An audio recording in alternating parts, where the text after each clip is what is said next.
একদম খুব সুন্দরভাবে রেডি হয়ে গেছে। দেখো আমাদের ইলিশ মাছের পাতুরি, দেখেই একদম জিভে জল চলে আসছে।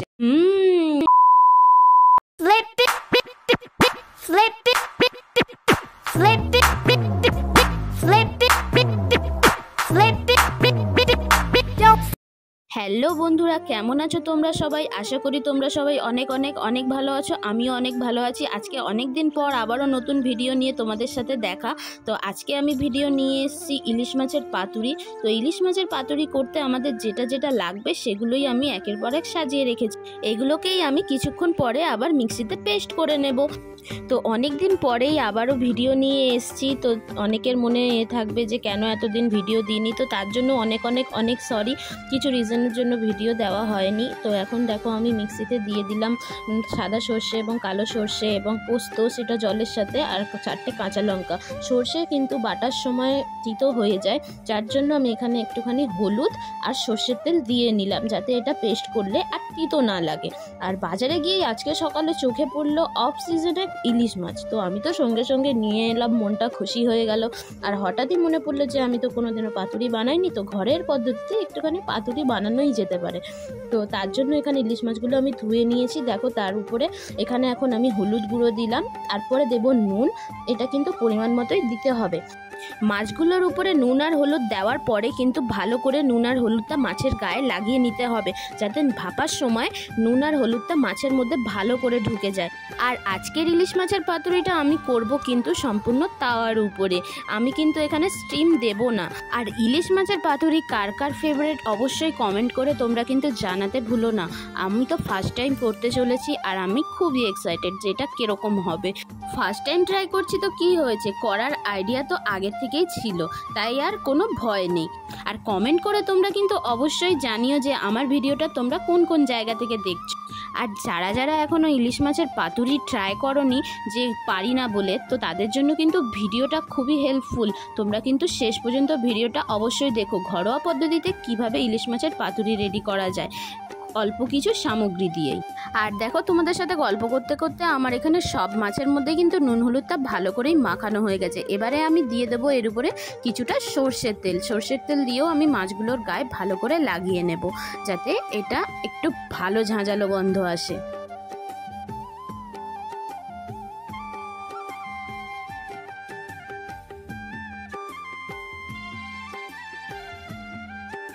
ব্যাস আমার নুন হলুদ সর্ষের তেল মাখানো মাছের মধ্যে হয়ে গেছে।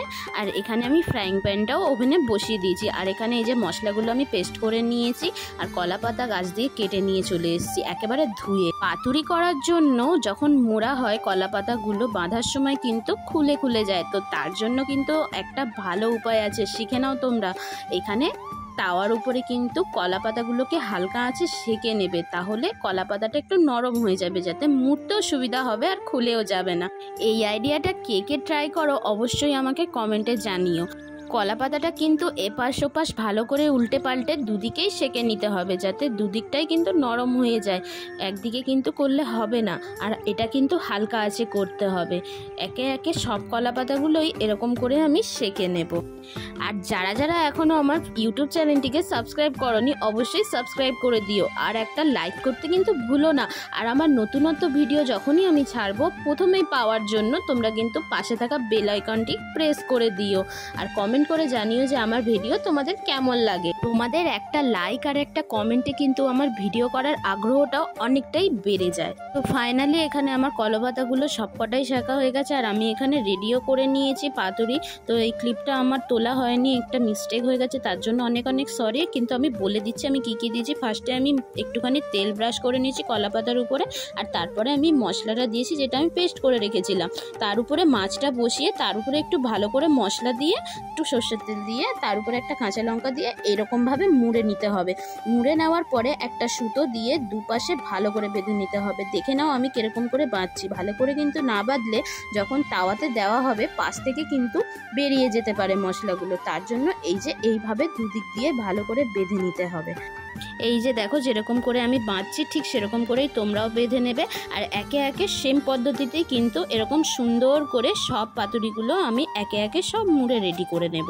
তো দেখো ফাইনালি আমার এখানে সব কটা পাতুরি রেডি করা হয়ে গেছে। তো কতটা সুন্দর লাগছে দেখো বন্ধুরা, একটা পুরো একদম মনে হচ্ছে যেন রেস্টুরেন্ট স্টাইলে, কিন্তু খেতে কীরকম হবে জানি না, আশা করি ভালোই হবে, খারাপ তো হবে না। তো চলো আর বেশি না বকে এবারে গ্যাসটা জ্বালিয়ে নিই। গ্যাস আমি জ্বালিয়ে নিয়েছি আর এখানে আমি ফ্রাইং প্যানটা বসিয়ে দিলাম গরম হওয়ার জন্য। এটা একদমই লো ফ্লেম করে দেবে, না হলে কিন্তু ফ্রাইং প্যানটা পুড়ে যাবে আর ভিতরে মাছটাও কাঁচা থেকে যাবে, তার জন্য কিন্তু একদম আঁচটা লো রাখতে হবে। আর ফ্রাইং প্যানটা গরম হলে তার মধ্যে কিন্তু অল্প সর্ষের তেল দিয়ে ফ্রাইং প্যানটা ভালো করে ঘুরিয়ে নিতে হবে, যাতে চারিদিকে তেলটা লেগে যায় আর একদিকে না থাকে।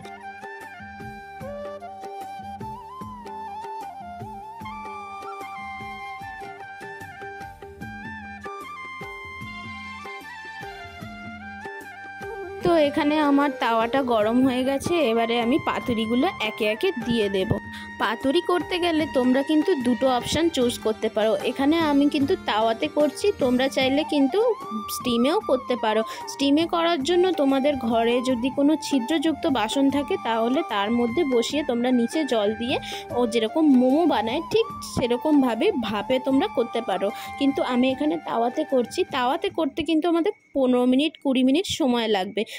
এবারে ঢাকনা দিয়ে ঢেকে দিতে হবে ঠিক 20 মিনিটের জন্য। 20 মিনিট কিন্তু এটা খোলা যাবে না। তারপরে খুলে দেখাবো তোমাদেরকে যে আমার তাওয়াতে কীরকমভাবে আমি পাতুরি তৈরি করেছি। 20 মিনিট পর আবারও আমি দেখলাম খুলে, দেখো তোমরাই নিজেরা দেখতে পাচ্ছ যে দেখো কলাপাতাগুলো কীরকম ফুলে ফুলে গেছে। যখন ফুলে ফুলে যাবে তোমরা বুঝে নেবে যে পাতুরিটা একদম পুরোপুরিভাবে রেডি হয়ে গেছে।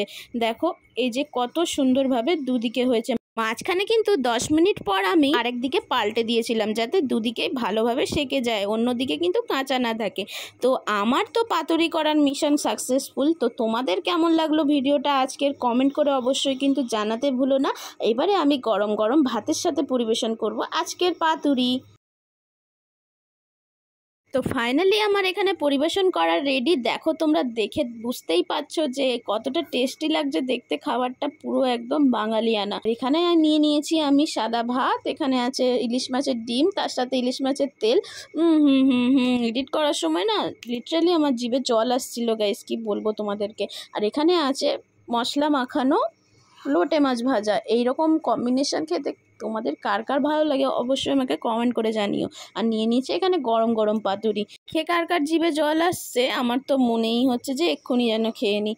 এবারে দেখো তোমাদেরকে আমি খুলেও দেখিয়ে দিচ্ছি যে ভিতর থেকেও কত সুন্দরভাবে পুরোপুরি হয়েছে। নাহলে তোমরা বলবে আবার যে খুলে দেখালে না তো কীরকম হয়েছে, তো তার জন্য আমি কিন্তু খুলেও দেখিয়ে দিচ্ছি। এক হাতে আমি ক্যামেরা করছিলাম তো খুলতে পারছিলাম না দু হাত দিয়ে, তাই আমার মেয়ে সাহায্য করছিল আমাকে।